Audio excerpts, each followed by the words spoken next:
राष्ट्रीय अधिवेशन आज से गुजरात के अहमदाबाद में शुरू हो गया है।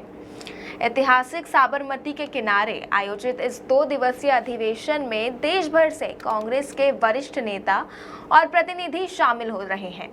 छत्तीसगढ़ से भी कई नेता बैठक में भाग लेने गुजरात पहुंच चुके हैं। अधिवेशन के पहले दिन सरदार वल्लभ भाई पटेल राष्ट्रीय स्मारक में कांग्रेस वर्किंग कमेटी यानी CWC की अहम बैठक आयोजित की गई, जिसकी अध्यक्षता कांग्रेस अध्यक्ष मल्लिकार्जुन खड़गे कर रहे हैं।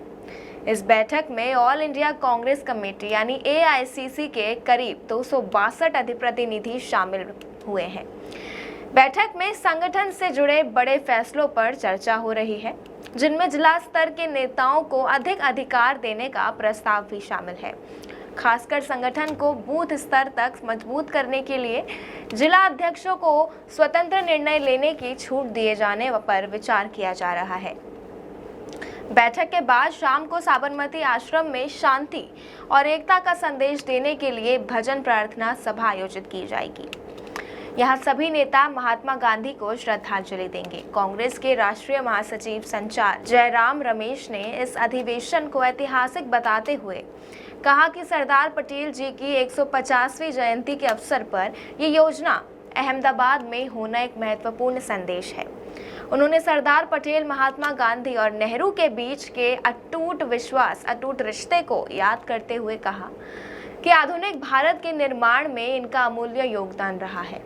वर्तमान में जब लोकतंत्र और संविधान पर हमले हो रहे हैं, कांग्रेस इस अधिवेशन के माध्यम से सामाजिक, राजनीतिक और आर्थिक न्याय के मूल्यों को दोहराना चाहती है।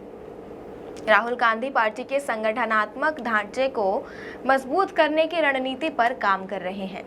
वे जिला स्तर से लेकर शीर्ष नेतृत्व तक सीधा संवाद स्थापित कर रहे हैं, ताकि ग्राउंड रिपोर्ट हाईकमान तक पहुंचे और संगठन में ताकत का संतुलन बना रहे। इससे पार्टी को गुटबाजी से बचाने और संगठन की सीधी मॉनिटरिंग सुनिश्चित करने की योजना है।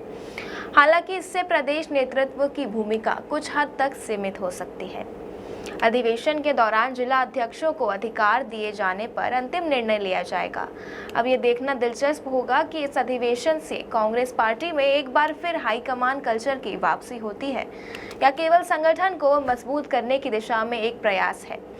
ये बैठक गुटबाजी पर रोक लगाने और कांग्रेस की पुरानी सत्ता संरचना को फिर से स्थापित करने की दिशा में कितना कारगर सिद्ध होती है, इस पर सभी की निगाहें टिकी हुई है।